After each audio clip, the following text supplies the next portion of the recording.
J'ai pas bien compris la qualité de l'air. Pour mesurer la qualité de l'air, on utilise des capteurs. Dans cette station de mesure, les techniciens de l'organisme Atmo relèvent chaque jour les concentrations de gaz polluants dans l'air. Dioxyde de carbone, dioxyde de soufre, dioxyde d'azote, ozone et poussière en suspension. Ils donnent ensuite un indice, un chiffre de 1 à 10. Plus ce chiffre est élevé et plus la qualité de l'air est mauvaise. Notre qualité de l'air ici, à Sophia Antipolis, elle est vraiment pas très bonne parce que ici, il y a plus de 35 000 emplois.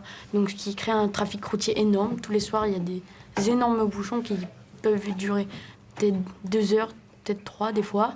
Donc, ce qui fait que tous les bouchons, le CO2 qui est rejeté par les voitures est en quantité énorme.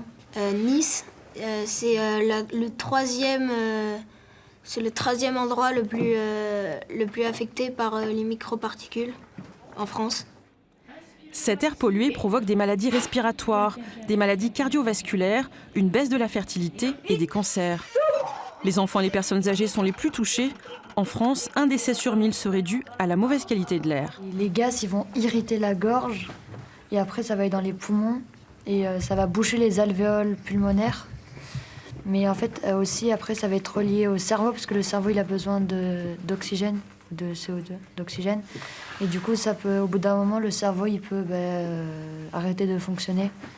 Aussi il peut créer les allergies parce que c'est pas bien pour les poumons. Et la pollution de l'air ça réduit la photosynthèse.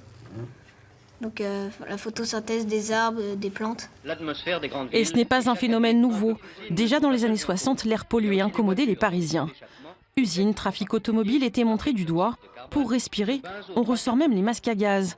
Mais la France est-elle le seul pays touché par cette pollution? Les 2 pays les plus pollueurs du monde sont actuellement la Chine et les États-Unis. Et ils ne sont pas... C'est les 2 seuls pays, d'ailleurs, qui ne sont pas entrés dans le protocole de Kyoto,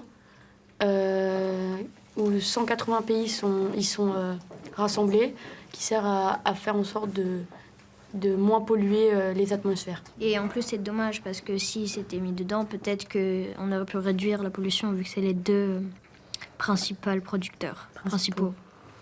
Mais si l'air est pollué, peut-on continuer à faire son footing? Mais je sais qu'il y a des sortes de cache-bouches qui ont été créées il y a récemment, qui permettent de filtrer l'air dans l'objet. Et peut-être que ça pourra permettre dans le futur de pouvoir courir dans une route, mais je pense que c'est toujours mieux de faire son footing dans la forêt. Et je pense que le masque qu'André il a dit, je pense qu'il peut être efficace, mais pas pour tout filtrer. Du coup, je pense que c'est déconseillé. Face à cette pollution, les États et les industriels essayent de trouver des solutions.